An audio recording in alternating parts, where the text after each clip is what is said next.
Hey guys, welcome back to my channel. Today we're going to do something a little bit different. We're doing a shopping Sunday at DUPES, but instead of a regular shopping Sunday, we're going to be looking for dupes of products that I'm using right now that are a little bit higher end. So I've brought a few things with me in my bag. First products we're looking at are these Kevin Aucoin Celestial powders. So I've got this one, time favourite highlight that I have majorly hit pan on.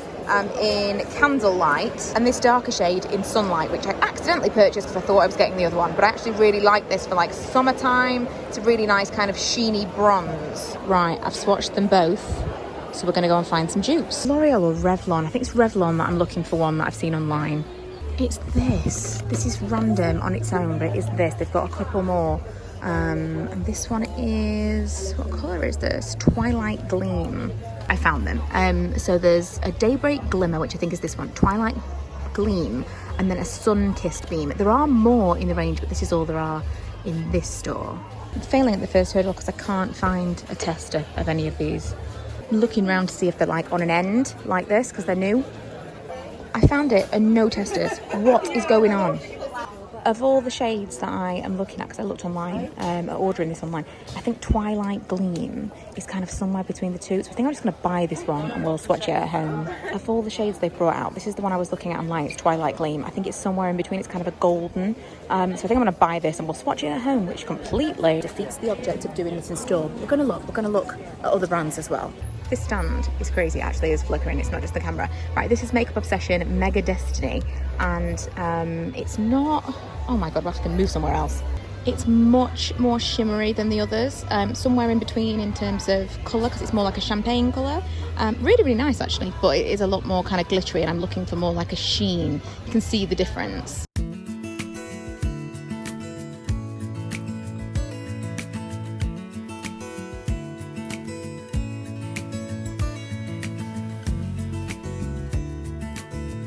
I have a feeling these ones from Sleek are going to be the same. They are a similar situation. They've got, oh, what is going on? The new Boots has hardly got any testers. Wonder Bronze is closer from Soap and Glory, so that's this one closest on the left hand bottom side. Again, less sparkle, obviously not quite the same colour, but I actually think would be preferable if you are paler like me, and you're looking for something like that Kevin Aucoin. I think that might work. Again, no samples of the collection one. The Rimmel Radiance Brick, this could work. It's not enjoying focusing right now, but you actually can't even see that at all. It's below the one in the middle. Oh, finally found a mode it'll actually focus in. This is way better. Right, so I've just put that Rimmel one there, below the super shimmery, below that shimmery Makeup Obsession one, and it's just not there at all. You can't see it, can you? These Max Factor Cream Puff blushes definitely fall under that kind of like just shimmer. I've put that one, I'm pointing onto the screen, I'm ridiculous. That one is there, and it's kind of got that not too sparkly sheen. And that one there is the bronze. They were nude mauve and what is this? Light gold, this one. For me, I think the Soap and Glory one there, but it was really difficult to focus on those like shimmery powders on my phone. So now we're going to do the DIOR Lip Maximiser, which I've been looking for a dupe of forever. I now feel terrible because I've been telling people the shade of the lip, what's it called, the Lip Maximiser that I've got is number 13 because I thought it's actually number 6. So apologies if you bought it on my say-so. And it's not right. So I've done a lot of research online recently, and I'm thinking that this is probably going to be the absolute best thing ever to get close to it. And as per, the tester that is here is very minimal. Yeah, that's not going to work. So again, this is one I'm going to have to buy. This is one that people keep telling me I need to try as well, the one from Milani. And I hadn't even heard of this, but I think it could work. It's just not sure whether or not it's a little bit too much colour. I really need an extra hand when I'm doing this because I want one to point with. The one on the top is the DIOR Lip Maximiser. The one in the middle is Prismatic Peach from Milani, and the one on the bottom is Soft Rose. Prismatic Peach is closer, but I want something without all that sparkle in it. Right, so I've actually tried these ones. This one is Per, the Oh My Gloss, and then they've got Oh My Gloss that are oils. So I've tried this one, which is the one next to on the right. You can see the texture is different because it's an oil. And the one on the bottom is that Per Glossy Cat. I like that, but again, I just want something sheerer. This from Max Factor, Spotlight Sheer. Really close. That one is the one, second row, one down, or two down rather. really, really close. But I personally prefer like a doe foot applicator. But if you're not bothered about that, I think that's probably as close as we're going to find colour-wise. And like, it's just so similar. Obviously, we can only look through swatches. I'm not going to be able to tell you if it wears, you know, how it's on the lips and all that stuff. But we're just kind of looking at face value today. Right, I thought that this was going to be maybe a similar thing. The plumping lip cream from Revlon, and the colour that I'm testing is... what colour is it? Nude Honey. But that is much more colour coming off that. That's like the one second row, 3 down. A couple of people mentioned butter glosses when I was saying I was looking for a dupe. But I don't actually think that's quite right necessarily either. Again, a little bit more colour than I want. That's the one on the second row, 4 down. A little bit too much colour. I mean, it's not a million miles away, but also I don't love the texture of the butter glosses for me. That colour was number 13, by the way. But they are kind of a little bit too gloopy. When you press your lips together, there are strings of...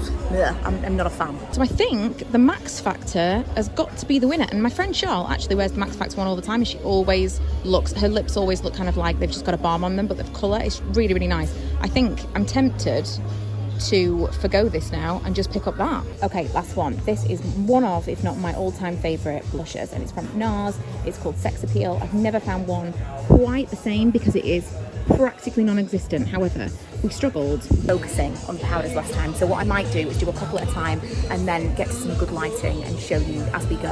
I'm actually really hoping, I was looking online at different swatches and I was hoping one of the ones from Natural Collection would match, but these are way, way deeper. Honestly, I think this is going to be like impossible. This looks like it would work. It's like a creamy kind of colour, and then when you open it, it's more like this, much a brighter colour. It's the one on the right, and that's Koi Coral. And then on the left, it just looks like nothing, the NARS one, but it looks so nice on. And I think the Koi Coral one, because it's a cream blush, it's probably going to be the closest, because you could sheer it out to something like the NARS one. I thought maybe this one would work, because it's like quite a pale colour, but then I saw this is another one of it, and it's much more kind of like shimmery, and you can't really see it. It's the one... kind of I've done a second column, that's how little you can see it. NYX really don't consider the people that want to film in boots, do they? This is actually a peachy colour, because I totally didn't get that before. I've swatched on the second row on the bottom, that is Life's a Peach from L'Oreal, and the third row on the top, it's this one, the Le Blush in 160. I really like that, but I like the Life's a Peach, I think, a little bit better. Let's have a little look at Morphe, because they do tons of like blush palettes and stuff, and I wonder if we could find something that fit there. This thing in the world, ooh, this looks like it could be a winner. I actually think that's a little bit paler, isn't it? It's a little bit kind of creamier. That is for sure the one that I would have imagined was the closest. And that is Sweet in the Warm Master Blush Palette. Let's just try this one as well. I've put that one back on the first row at the bottom, and I think that's closer. I actually think you're probably going to be closer in a kind of palette like this. But I never look. I mean, blush palettes don't appeal to me, truth be told, because I'm not... the chances of me using all of these blushes, I wish you could get one of those colours on its own. That, in its like the entire palette, is probably still cheaper than buying the single blush from NARS. For the sake of just looking at mid-range, I just swatched this. The kind of most corally colour in these face palettes in Rise, and that is, the lighting here is much more orange, but it is a lot bolder. That's the second row at the bottom. Okay, last swatch is going to be the Wet n Wild Apricot in the middle. Okay, we're coming back another day to do more of these and to kind of look around the Physicians Formula counter, because I'm really tempted to buy some of these butter products, because they totally fit in with that thing that we were doing at first, like the sheeny. Anyway, this is, if I can focus on this and not the Physicians Formula stand, which it does not seem to want to do, this is what we've ended up with. I actually think the top 2 rows are not a million miles away. We've got a lot of options, but it is just a very specific colour, and I've never found something dead on. But testing some of the ones that I didn't think would work, that first one from Maybelline, that creamy one, just made me realise that the whole tone of the blush is different to what I imagined it would be. Just for the sake of interest, I just swatched a highlighter and a blush from this butter range. I think I'm in love. I know we only looked at 3 products, but it was so much more time consuming than I thought. I did bring more than that with me, but I think we're going to do these more regularly. Now, if you've been following my no-buy / Project Pan, I'm not on a no-buy, I'm on a very limited buy, but I am trying to avoid purchasing things just for the sake of things like swatches, and so I'm not going to buy those things that I said I was going to buy, the Revlon one and the Pink Cosmo from e.l.f., and that is going to be the end of this video. Now, I may in the future go back and do that, but I'm not today because I have to break the cycle. But I hope that you enjoyed this a little bit different, a little bit interesting. Let me know if you're interested in me doing more of these. I will. Leave me a comment, and otherwise hopefully you saw some options out there for some of the more expensive products that I've mentioned recently.